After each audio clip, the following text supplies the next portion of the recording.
A lot of people are talking right now about Jamo's lack of targets. I'm not concerned about the fact that he doesn't have the targets. He's doing exactly what Jamo is being paid to do. A lot of people are going to compare, and I'm going to get to it later when we start talking about the numbers and how he compares perhaps to other players. But when I look at Jamo, you got to look at the effectiveness and what does he mean to this team. They don't need Jamo to be catching 5, 10, 20 passes and targets a game. They don't need that. They don't need him to be a high targeted player. What they're needing him to do is be the clear out guy. He needs to continue to threaten the deep third because right now the Lions aren't looking except for play action and they're picking their time and their spots when to take the passes downfield and when to attack downfield. If anything, is keeping the defense alert. That's what you want from a player like Jamo. You want him to be able to stretch the deep third. You want him to control the safety. You want him to control the deep parts of the field so that you can work underneath. When you have Sam Laporta, when you have Khalif Raymond, and definitely you got their all-star player, St. Brown, that gives them a lot of field to work with. But if you're going to allow those safeties to come down and drift down towards the middle, and you're going to use him up on underneath routes or those shallow routes, then that's going to make all the defensive coverage come down and you're not going to have the deep threat. So he's doing exactly that, but they're keeping the defense honest. Everybody's heard that. Everyone's heard keep the defense honest. And the way you keep the defense honest is one, you got to have someone that not just a home run hitter, not someone who's just a player with speed. They have to be players who they know he has to be accounted for. You got to account for him. He's already shown he will make you pay. Game changer. If you look at it, they have the perfect balance. JMO, when he's out running his routes, and he's a precision route runner, he's gotten a lot better than his earlier years. He's very disciplined. He knows how to make sure he stays on course. He doesn't get frustrated. He doesn't make it about him. He makes it about success of the play. That's a player. That is a culture mentality that is being taught that it is not about the individual, it's about the team.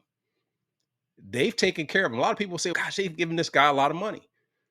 Yeah, because he's doing exactly what they need him to do for the team to be successful. Sometimes you can't pay enough money for discipline. Think about how many players go out and they disrupt the team because they need to be the highest paid player.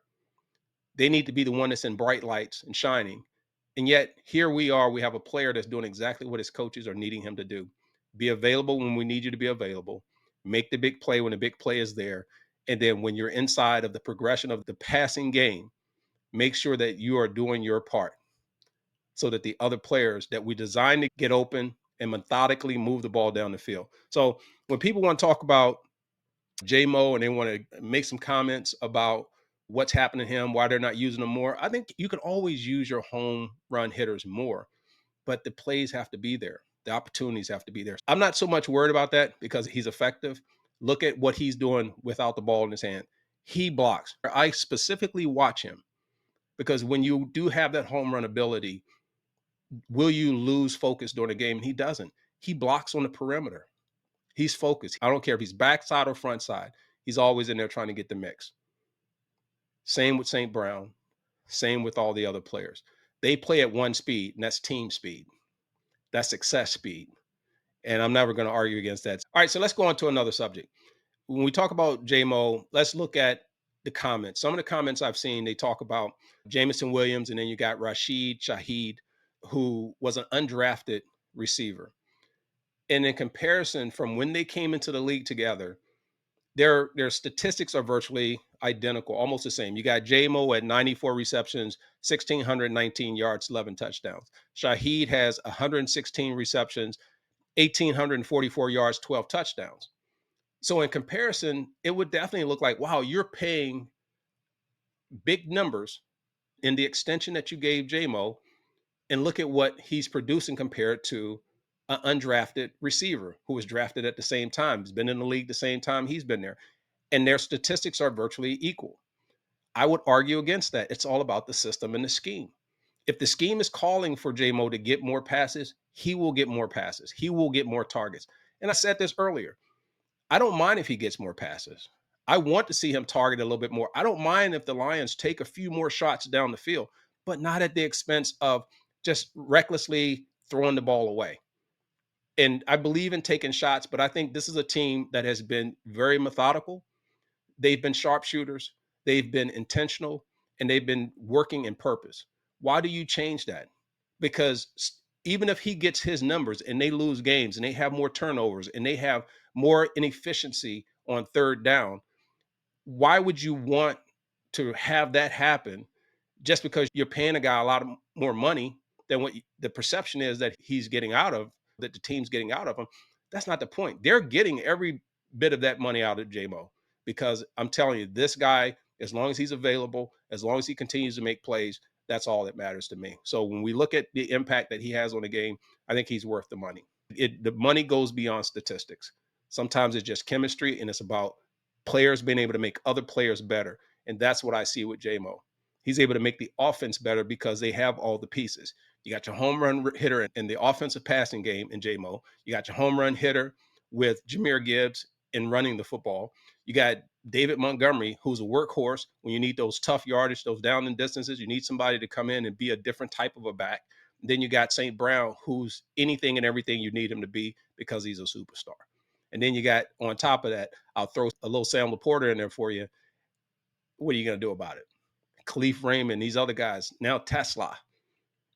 This is a team that is built on depth, and it's built on chemistry, and it's built on what are the in-game results, and those are wins. That's why the team is sitting where it is right now, because they're playing based on the need and the necessity of what they need those players to do.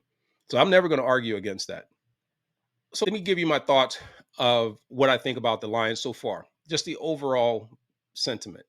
This is a team that's playing a lot better because they're starting, I won't say get healthy, but they're getting acclimated. They're getting acclimated to the fact that it wasn't about the coordinators, it was about the talent. It was about the depth that this team was being built on. Kudos to the scouting department. Kudos to the position coaches who are getting these players ready to play. But I've said this to people, you can take players, and I look at all the great offensive coordinators. When I came into the league, it was about the run and shoot. It's about the West Coast offense. It's about the balance attack. It's about all these different schemes. Everybody put their own thing to it. Coordinators can come and go. The coordinators that are successful are the coordinators that can take a system, create that system around the talent and the players that they have to get more out of those players, or at least get what their talents at the greatest and highest abilities are, and then be able to get that repeatedly and consistently over and over. Players can stay and get the bad coordinators that come in, and those players don't look like the same players. I've been there, done that. You can also have players who can work with the right coordinators and they flourish. Then you got coordinators who can go to other places and just bomb out. And they can have all the best players, they can have everything that they want, but they just don't have the chemistry. So it doesn't work as easy as some people think. Everyone talked about Ben Johnson's offense. Yes, it was Ben Johnson's offense. He was at the helm, but when he went over to Chicago, unless he has the same things to work with, the same tools, the same mentality, the same coordination of the players, and players having the same drive and culture that he had in Detroit, it doesn't automatically carry over just because you are a brilliant mind. Players have to be able to play within that system. If we've learned anything about what has happened on offensive side and the defensive side, is that the players are players. They're ballers. These guys are dogs or lions. All right. That's what they are. What can mess up this system are coordinators. What make this system go? Players. Because these guys are playing. And I could be one of those old time players, one of those back players. And a lot of players will come in and be like, oh, that's just those new guys and this, that. No, these guys are balling. This is a good team. I'm not even going to say that. I apologize to you guys. You guys are a hell of a team. And it is not just on the talent alone, it's because of what they're doing on the field. It's translating and it's transferring over into wins. I don't want to hear about how much more talent another team may have. I don't want to hear about which players are better than our players based on positions. How do they play together? Will they get it done? This team is getting it done. And that's where it is. I'm going to take what Dan Campbell's doing any day and twice on Sunday over anyone else who wants to have all the names and all this other stuff, but you're going to bring all the bickering and who's not getting passes and who's not getting their touches. And we don't see that here. I love it. So when you look at these players and we start thinking about what's happening with the Detroit Lions, this is no longer Ben Johnson's offense. This is John Morton's offense. All right. This is no more previous coordinators' systems. It's the current coordinator system. And these are the same players that made this team successful. And we've seen the ascension of how this team has performed because it is not about the outside world. It's about the guys that they suit up with and go onto the field with. So kudos to them. We can look at the numbers all day. I see a more aggressive defense. I see an offense that is clicking with confidence, but they're having fun. I see a quarterback in Jared Goff. He's got his bumps and bruises. He's had his ups and downs, but ultimately what he's done, he stepped into the leadership role that was vacated when Matthew Stafford left, and he left a void that a lot of people knew who Stafford was, and now that's not even being mentioned now. And the people who wanted to trade him and say we need to have this other guy back and we can't win without him, BS. This team can win and take it all the way with a guy like Jared Goff. They have the players, they have the team, and this is one of the teams that people are going to have to contend with. America, if you don't like it, don't care, you're going to have to contend with the Detroit Lions, this current franchise, and they're going to be there for a while because it's a young team. And I'm telling you that. So kudos to these guys. All right, so that's all I had. I just wanted to give you just a quick take on the conversation around Jamo and whether or not the Lions should be using him more. What does that affect on the passing game?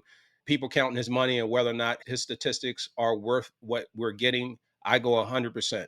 He's worth the money. He's an integral part of this offense. He makes it go because he keeps the other teams honest and at bay, and that's what you need in that other player that's on the other side. Jamo will get his time.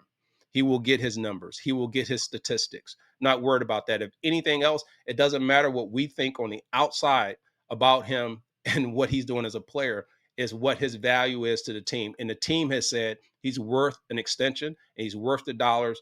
And that is transferred over and translated into wins for this football team. And that's all that matters. I don't care about statistics. The day of statistics on players are gone, because people don't pay you because you're all pro. They don't pay you because you're a Pro Bowl. Yes, that's still a nice little badge. Boom, good, kudos. What they're paying you for right now is how do you produce and how do you fit into the system. That was the pressure of my era. If you weren't an all pro player and if you weren't a Pro Bowl player, or you weren't going to get that transitional player tab on you or that franchise player tag on you, then you knew you weren't going to get paid. If you knew you weren't leading the league or the top 2 or 3 guys in the league, you had to make a case and argue for why you need to be paid and why you had to have contracts. Players are not having to do that today. So that burden and that pressure is gone. And now it's about which players are the best fit for our organization and for our purpose and our goal and our direction as a team. That's what they're paying for. So if you're going to learn anything right now, you don't have to be on your Hall of Fame path. It's about they're chasing championships. They're not chasing accolades. You hear me? They're not chasing accolades.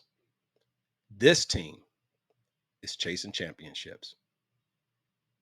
Go Lions. That's what builds teams. That's what builds championships. That mentality. So kudos to whatever has happened to make these guys not to have to worry about chasing the money. All they have to do is chase discipline, chase camaraderie, be those players that are solid and dependable, coachable. That's how you stay in the NFL. And that's why the Lions are going to continue to succeed. I'll catch you next time.